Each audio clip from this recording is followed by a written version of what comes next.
All those moments will be lost in time.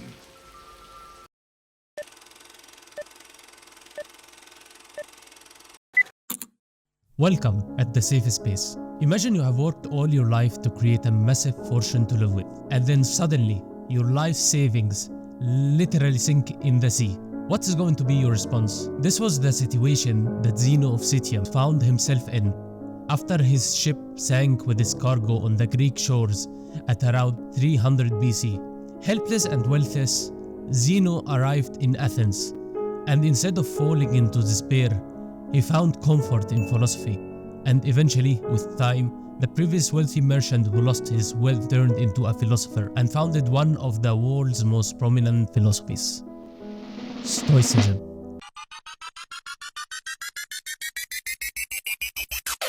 Let's imagine you were some free, privileged man in Athens, living around 300 BC. But then one day, as you walk across the local agora market to buy some olive oil, you notice a very odd scene. A bunch of people gathered at the northern market walkway, Stoa Poikili, and debating and lecturing about some very boring, hard to understand matter. Now, of course, being a privileged Athenian, you'd be familiar with well-established schools at the time. Plato's Academy, Aristotle's Lyceum, real physical huge buildings where philosophy gets taught. And then you would be shocked once you know that what is taking place at the market walkways is actually a philosophical school, and it is known as Stoicism. Stoa Poikili and Stoicism sound similar, not because of coincidence, but because Stoicism is indeed named after the word Stoa, meaning a covered walkway. So you can imagine Stoa Poikili being that spot that the cool, chill-out dudes from around the corners of ancient Athens hang out at. But unlike your casual around-the-corner hangouts of discussing Nancy's new hairstyle or the best way to pour out ketchup from the bottle, if you go to join in the discussions at the Stoa, you would start hearing completely boring, weird and complex type of talk. In the beginning, you will hear a very rational, materialist philosophy which does not take feelings for granted. You would then start to get the idea that Stoicism is this black, anti-happiness philosophy. But when you hear more, you actually get surprised when you know that Stoicism actually aims at achieving happiness and satisfaction in our lives. Just not your typical description for a happy life. To be a happy Stoic, you would not need a lot of wealth or a lot of power. On the other end, you will not even need to get rid of any of your wealth or any of your power. You do not need to add or subtract anything from your life. What you would need is to change or remove your judgments and emotions and submit to the nature of things. You are too concerned with what was and what will be. This idea that you can be happy without changing anything in your life is perhaps why the Stoic gatherings soon attracted people from different parts of the Greek society and was shortly adapted by very big names in the philosophy world, like Epictetus, for example, who was a former slave himself. And it did not even stop at Greece. Stoicism went on to reach one other place, the Roman Empire.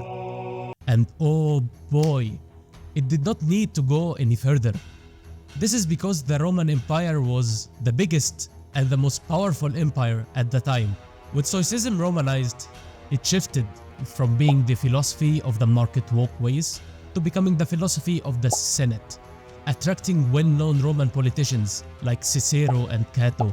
Stoicism actually became so influential in Roman politics. At one point, it was even adopted by the Roman emperor himself, Marcus Aurelius.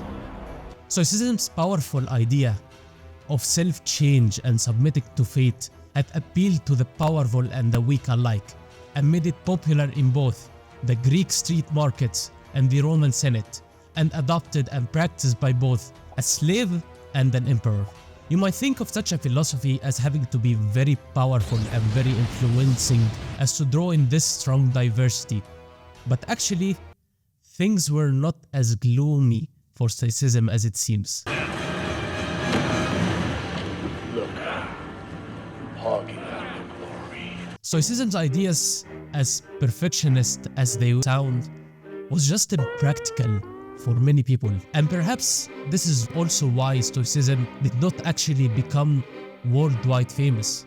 While it had great influence in the Roman Empire, it did not really make a big difference anywhere else. In fact, it did not even last long. Like a giant flying bird suddenly hitting a window, around 200 after death, right after Marcus Aurelius' Stoicism almost totally declined. This philosophy rose up so fast and then fell down even faster.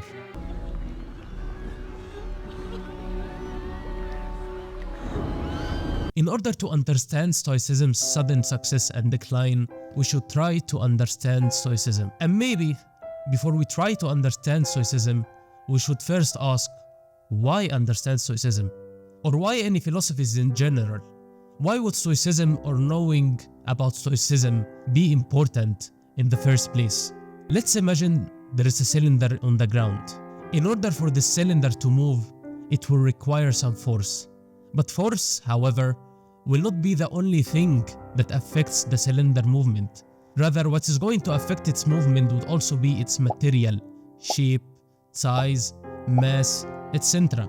And so basically the cylinder's movement would depend on both the internal factors, being the cylinder itself, and the external factors, being the force that pushes it. Now let's imagine the human and his life being this cylinder and its movement. In this case, the external factors would be the human's environment and events, and the internal factors being the human soul and internal self.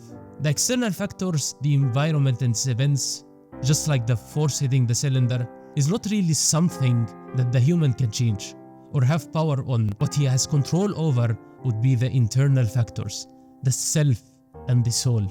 This analogy is actually not given by me, but it's rather given by Chrysippus, the third leader of the Stoic school. And what Chrysippus is trying to show is that this is what philosophy, or Stoicism in this scenario, tries to alter, to try to gain control over the cylinder of life by reshaping the soul to reach the highest possible way of being, to become a saint. And this is the end goal of Stoicism. Stoicism is not about how to get tortured and beaten by the whip and still be happy about it, or how to live under a stone without caring about what's around you. Rather, it is about being this saint, that perfect human being who is always free from any diseases of the soul and who always takes the most rightful of actions and opinions. That knowledgeable human who is able to fully control his mind and his inside without any obstacles. Come for me! And anyone who is trying or striving to become a sage is a maker of progress, or a prokopi. The concept of the sage is kind of similar to the Buddhist idea of reaching enlightenment and becoming a Buddha. However, there is just one small issue. Unlike the Buddhists who see the Buddha as the perfect individual, there is no one person the Stoics agree is actually a sage. Even the founder of Stoicism, Zeno, and the other Stoic philosophers are not considered to be a sage. And therefore, it seems like that the end goal of Stoicism, of becoming that perfect human, is more of a theoretical idea and not an existing practical one. Being a sage seems like trying to reach the end of pi, or like trying to actually having that reunion with your old school friends from 10 years ago. You can only seek for it, but you cannot actually achieve it. And in this sense, all followers of Stoicism are prokopi, or seekers of becoming a sage, who will never actually become one. In order to be a good prokopi, you would have to master the Stoic Egg. Well, the outer shell is logic, which is the way we think. The egg white is ethics, the way we act. And the core of the philosophy, the egg yolk, is physics, the reality of things. The three parts are not fully separate and are actually interrelated upon each other. And you would need to understand the three of them in order to get a whole picture. So now, who came first, the egg or the Stoic? In the 3 upcoming videos, we are gonna try to crack the egg and explore the deep elements of the Stoic philosophy. At the end of this video, I want to thank you so much, Prokopis, for watching. And of course, if you have any opinions or reflections on that topic, please don't hesitate to share them in the comments.